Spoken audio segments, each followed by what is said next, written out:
Hi ವೀಕ್ಷಕರೇ, ಎಲ್ಲರಿಗೂ ನಮಸ್ಕಾರ. ನೋಡಿ ಸ್ನೇಹಿತರೆ, ಸರ್ಕಾರ ಪ್ರತಿಯೊಂದು ಗೃಹಲಕ್ಷ್ಮಿ ಯೋಜನೆಯ ಫಲಾನುಭವಿಗಳ ಬ್ಯಾಂಕ್ ಖಾತೆಗೆ 3 ತಿಂಗಳ ಗೃಹಲಕ್ಷ್ಮಿ ಹಣನ ಜಮಾ ಮಾಡುವುದಾಗಿ ಭರ್ಜರಿ ಗುಡ್ಡಿಸ್ನ ಕೊಟ್ಟಿದೆ.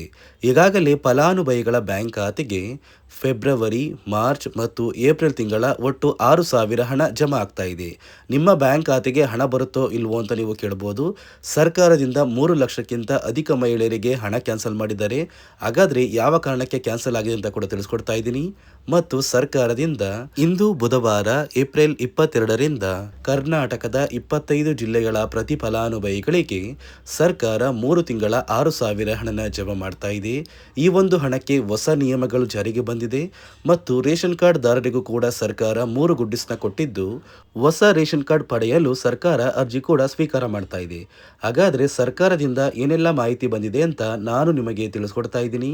ಅದಕ್ಕಿಂತ ಮೊದಲು ನೋಡಿ ವೀಕ್ಷಕರೇ, ನೀವೇನಾದರೂ ಇನ್ನೂ ಕೂಡ ನನ್ನ ಚಾನಲ್ನ ಸಬ್ಸ್ಕ್ರೈಬ್ ಆಗಿಲ್ಲ ಅಂದರೆ ದಯವಿಟ್ಟು ಪ್ರತಿಯೊಬ್ಬರು ಚಾನಲ್ನ ಸಬ್ಸ್ಕ್ರೈಬ್ ಮಾಡ್ಕೊಳ್ಳಿ, ಹಾಗೆ ವಿಡಿಯೋಗೆ ಒಂದು ಲೈಕ್ನ ಕೊಡಿ. ಹೌದು ವೀಕ್ಷಕರೇ, ಸರ್ಕಾರ ಪ್ರತಿಯೊಂದು ಗೃಹಲಕ್ಷ್ಮಿ ಯೋಜನೆಯ ಫಲಾನುಭವಿಗಳಿಗೆ ಭರ್ಜರಿ ಗುಡ್ಡಿಸ್ನ ಕೊಟ್ಟಿದೆ. ಒಟ್ಟು 3 ತಿಂಗಳ ಗೃಹಲಕ್ಷ್ಮಿ ಯೋಜನೆಯ 6,000 ಹಣನ ಪ್ರತಿಯೊಂದು ಫಲಾನುಭವಿಗಳಿಗೆ ನಾವು ಜಮಾ ಮಾಡ್ತೀವಿ ಅಂತ ಸರ್ಕಾರ ಭರ್ಜರಿ ಗುಡ್ಡಿಸ್ನ ಕೊಟ್ಟಿದ್ದು, ನಿಮ್ಮ ಬ್ಯಾಂಕ್ ಖಾತೆಗೆ ಸರ್ಕಾರ ಹಣ ಜಮಾ ಮಾಡಬೇಕು ಅಂದರೆ ನೀವು ಏಪ್ರಿಲ್ ತಿಂಗಳು ಮುಗಿಯುವಷ್ಟರಲ್ಲಿ ಗೃಹಲಕ್ಷ್ಮಿಗೆ ಮರು ಅರ್ಜಿನ ಹಾಕೋದು ಕಡ್ಡಾಯವಾಗಿದೆ. ಹಾಗಾದರೆ ಯಾವ ಕಾರಣಕ್ಕೆ ನೀವು ಮರು ಅರ್ಜಿ ಹಾಕಬೇಕು ಅಂತ ತಿಳಿಸ್ಕೊಡ್ತಾ ಇದ್ದೀನಿ ಮತ್ತು ಗೃಹಲಕ್ಷ್ಮಿ ಹಣ ಪಡೆಯಲು ಸರ್ಕಾರ ಜಾರಿಗೆ ತಂದಿರುವ ನಿಯಮಗಳು ಏನು ಅಂತ ಕೂಡ ತಿಳಿಸ್ಕೊಡ್ತೀನಿ.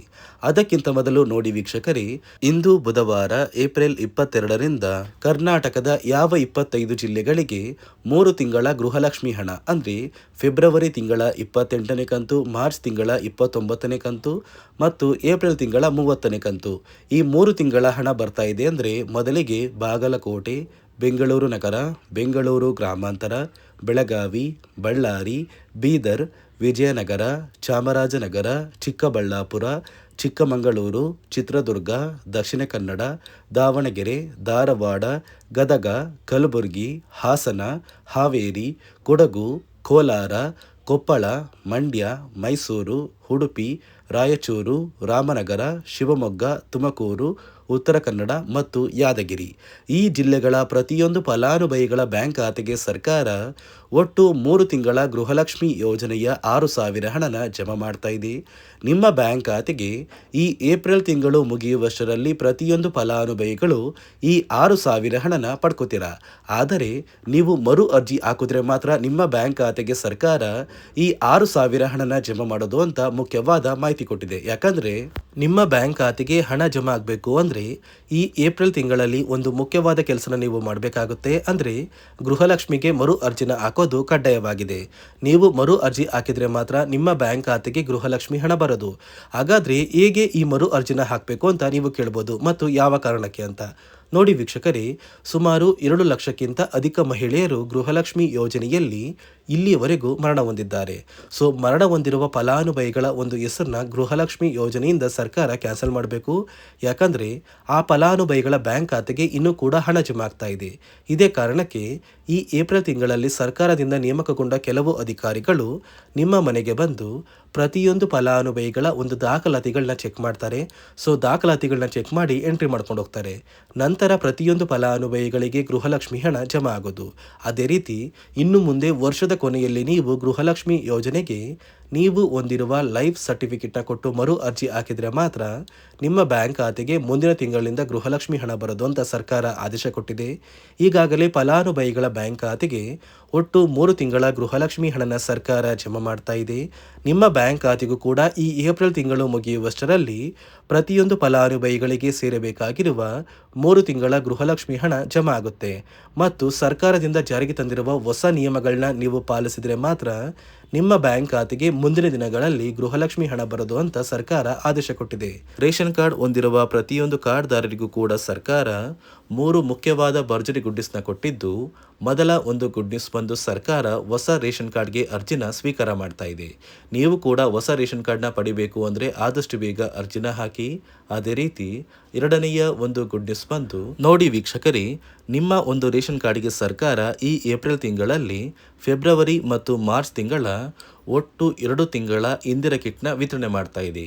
5 ರೀತಿಯ ಆಹಾರ ಪದಾರ್ಥಗಳು ಇರುವಂತಹ 10 ಆಹಾರ ಪದಾರ್ಥಗಳನ್ನ ಸರ್ಕಾರ ಈ ಏಪ್ರಿಲ್ ತಿಂಗಳಲ್ಲಿ ಪ್ರತಿಯೊಂದು ರೇಷನ್ ಕಾರ್ಡ್ದಾರರಿಗೆ ಕೊಡ್ತಾ ಇದ್ದು, ಪ್ರತಿಯೊಬ್ಬರಿಗೂ ಆದಷ್ಟು ಬೇಗ ಈ ಒಂದು ಸೌಲಭ್ಯ ಸಿಗ್ತಾ ಇದೆ. ಅದೇ ರೀತಿ ಮೂರನೆಯ ಒಂದು ಗುಡ್ ನ್ಯೂಸ್ ಬಂದು, ಇನ್ನು ಮುಂದೆ ನೀವು ಉಚಿತ ಅಕ್ಕಿ ಪಡಿಬೇಕು ಅಂದರೆ ಆ ಒಂದು ಬಯೋಮೆಟ್ರಿಕ್ ಮಷಿನ್ ಮೇಲೆ ಬೆರಳಿಡುವಂತಹ ಅವಶ್ಯಕತೆ ಇಲ್ಲ. ಯಾಕಂದರೆ ಇದೀಗ ಸರ್ಕಾರ ನಿಮ್ಮ ಒಂದು ಬೆರಳು ಆ ಒಂದು ಮಷಿನಲ್ಲಿ ಎಂಟ್ರಿ ಆಗಿಲ್ಲ ಅಂದರೂ ಕೂಡ ಆ ಒಂದು ಅಧಿಕಾರಿಗಳು ಪುಸ್ತಕದಲ್ಲಿ ನಿಮ್ಮ ಒಂದು ಹೆಸರನ್ನ ಬರ್ಕೊಂಡು ನಿಮ್ಮ ಕಾರ್ಡಿಗೆ ಅಕ್ಕಿನ ಕೊಡಬೇಕು ಅಂತ ಸರ್ಕಾರ ಆದೇಶ ಕೊಟ್ಟಿದ್ದು, ಈ 3 ಗುಡ್ ನ್ಯೂಸ್ನ ಪ್ರತಿಯೊಂದು ಫಲಾನುಭವಿಗಳಿಗೆ ಸರ್ಕಾರ ಕೊಡ್ತಾ ಇದೆ. ಇದರ ಜೊತೆಗೆ ನಿಮ್ಮ ಬ್ಯಾಂಕ್ ಖಾತೆಗೆ ಗೃಹಲಕ್ಷ್ಮಿ ಯೋಜನೆಯ ಹಣ ಇನ್ನು ಮುಂದೆ ಬರಬೇಕು ಅಂದರೆ 5 ರೀತಿಯ ಹೊಸ ನಿಯಮಗಳನ್ನ ನೀವು ಪಾಲಿಸಬೇಕು ಅಂತ ಸರ್ಕಾರ ಆದೇಶ ಕೊಟ್ಟಿದೆ. ಅದೇ ರೀತಿ ನೋಡಿ ಸ್ನೇಹಿತರೆ, ಈ ಬಾರಿ ಸುಮಾರು 1 ಲಕ್ಷಕ್ಕಿಂತ ಅಧಿಕ ಫಲಾನುಭವಿಗಳ ಬ್ಯಾಂಕ್ ಖಾತೆಗೆ ಸರ್ಕಾರ ಗೃಹಲಕ್ಷ್ಮಿ ಯೋಜನೆಯ ಹಣನ ಜಮಾ ಮಾಡ್ತಾ ಇಲ್ಲ.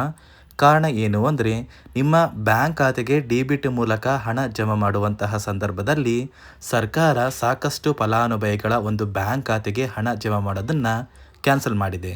ಯಾಕಂದರೆ ಇತ್ತೀಚೆಗೆ ಹಣಕಾಸು ಇಲಾಖೆ ಜಾರಿಗೆ ತಂದಿರುವ 5 ನಿಯಮಗಳ ಆಧಾರದ ಮೇಲೆ ಪ್ರತಿಯೊಂದು ಫಲಾನುಭವಿಗಳಿಗೆ ಸರ್ಕಾರ ಈ ಒಂದು ಹಣನ ಜಮಾ ಮಾಡ್ತಾ ಇದ್ದು, ಯಾರೆಲ್ಲ ಫಲಾನುಭವಿಗಳು ಈ ನಿಯಮಗಳನ್ನ ಪಾಲಿಸಿಲ್ಲ ನಿಮ್ಮ ಬ್ಯಾಂಕ್ ಖಾತೆಗೂ ಕೂಡ ಹಣ ಜಮಾ ಆಗೋದಿಲ್ಲ.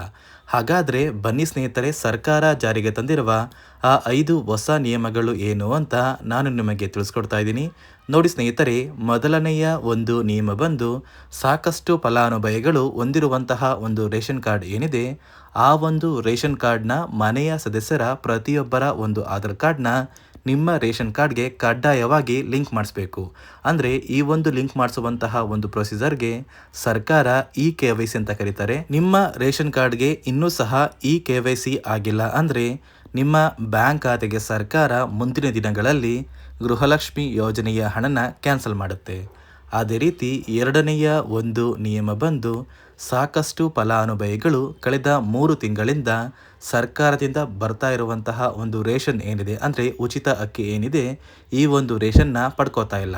ಒಂದು ವೇಳೆ ಕಳೆದ 3 ತಿಂಗಳಿಂದ ನೀವು ರೇಷನ್ನ ಪಡ್ಕೊಂಡಿಲ್ಲ ಅಂದರೆ ಸರ್ಕಾರ ನಿಮ್ಮ ಬಳಿ ಇರುವಂತಹ ಒಂದು ರೇಷನ್ ಕಾರ್ಡ್ನ ಕ್ಯಾನ್ಸಲ್ ಮಾಡುತ್ತೆ. ನಿಮ್ಮ ರೇಷನ್ ಕಾರ್ಡ್ನ ಸರ್ಕಾರ ಕ್ಯಾನ್ಸಲ್ ಮಾಡಿದರೆ ನಿಮ್ಮ ಬ್ಯಾಂಕ್ ಖಾತೆಗೆ ಗೃಹಲಕ್ಷ್ಮಿ ಯೋಜನೆಯ ಹಣ ಇರ್ಬೋದು ಮತ್ತು ಸರ್ಕಾರದಿಂದ ಬರುವಂತಹ ಒಂದು ಸೌಲಭ್ಯಗಳನ್ನ ನೀವು ಕಳ್ಕೋಬೇಕಾಗುತ್ತೆ. ಅದೇ ರೀತಿ ಮೂರನೆಯ ಒಂದು ನಿಯಮ ಬಂದು, ನೋಡಿ ಸ್ನೇಹಿತರೆ, ನಿಮ್ಮ ಬಳಿ ಇರುವಂತಹ ಒಂದು ಆಧಾರ್ ಕಾರ್ಡ್ ಏನಿದೆ, ಆ ಒಂದು ಆಧಾರ್ ಕಾರ್ಡ್ನ ಕಳೆದ 15 ವರ್ಷಗಳಲ್ಲಿ ನೀವು ಯಾವುದೇ ರೀತಿಯ ಒಂದು ತಿದ್ದುಪಡಿನ ಮಾಡಿಸಿಲ್ಲ ಅಂದರೆ ನಿಮ್ಮ ಬ್ಯಾಂಕ್ ಖಾತೆಗೆ ಸರ್ಕಾರ ಗೃಹಲಕ್ಷ್ಮಿ ಯೋಜನೆಯ ಹಣನ ಕ್ಯಾನ್ಸಲ್ ಮಾಡುತ್ತೆ.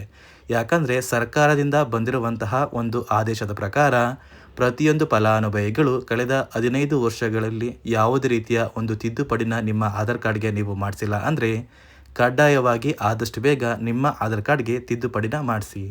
ಅದೇ ರೀತಿ ನಾಲ್ಕನೆಯ ಒಂದು ನಿಯಮ ಬಂದು, ನಿಮ್ಮ ಕುಟುಂಬದ ಒಂದು ವಾರ್ಷಿಕ ಆದಾಯ 7 ಲಕ್ಷಕ್ಕಿಂತ ಕಡಿಮೆ ಇರಬೇಕು.